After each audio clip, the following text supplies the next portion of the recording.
Après la production, le contrôle qualité chez Novartis. J'ai ma petite micro-pipette, c'est super simple, et ils viennent de m'engager. Non, ça c'est une blague. Salut Mathieu, c'est Bonjour. vous en gros le chef du contrôle qualité chez Novartis.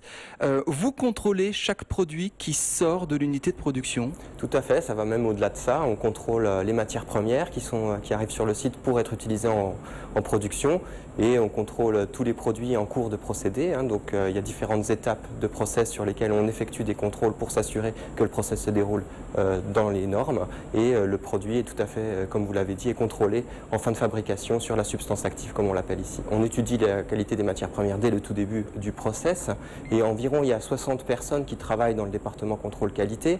Donc on a un département contrôle pour les matières premières, pour les in-process control, qui sont les contrôles en cours de process, et sur la libération du produit, donc les étapes de drug substance, la substance active qui est analysée. On est dans l'un de vos laboratoires. Quels sont les outils que vous utilisez? Alors en plaisantant, j'ai présenté une petite micro-pipette, mais ça sert à pas grand-chose en fait. Ce sont des systèmes automatisés, il y a des ordinateurs, il y a des réactions que vous étudiez. Donc pour les matières premières, ce sont des tests relativement classiques d'identification des matières premières, contrôle de caractéristiques. Donc on utilise des équipements comme des spectrophotomètres, des tests d'identification similaires.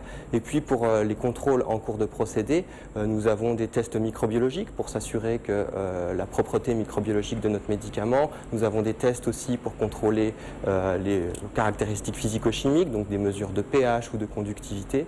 Et puis sur le produit fini, nous allons contrôler la pureté en utilisant et la qualité du produit en utilisant principalement des systèmes de chromatographie qui sont des systèmes de séparation qui permettent de contrôler que les caractéristiques de notre anticorps, donc notre produit, sont tout à fait conformes aux attentes.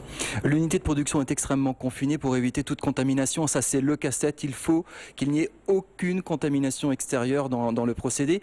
Allez, on imagine qu'il y a un lot qui est malencontreusement contaminé. Qu'est-ce qui se passe? C'est vous qui dites on arrête tout, on stoppe, on le sort. C'est quoi l'élément de sécurité chez vous qui va permettre d'éviter de sortir ce médicament? Donc effectivement, la décision, elle peut être prise assez rapidement, mais c'est jamais l'affaire d'une seule personne. Le procédé de biotechnologie est un procédé complexe, donc il y a toute une équipe d'experts qui va se pencher sur le problème. Le lot sera très certainement effectivement éliminé, mais la préoccupation principale sera de déterminer la cause de cette contamination afin de prévenir une réoccurrence sur le site qui pourra avoir des conséquences financières importantes pour le site et surtout, on doit garantir que le patient ne reçoivent pas un produit non conforme.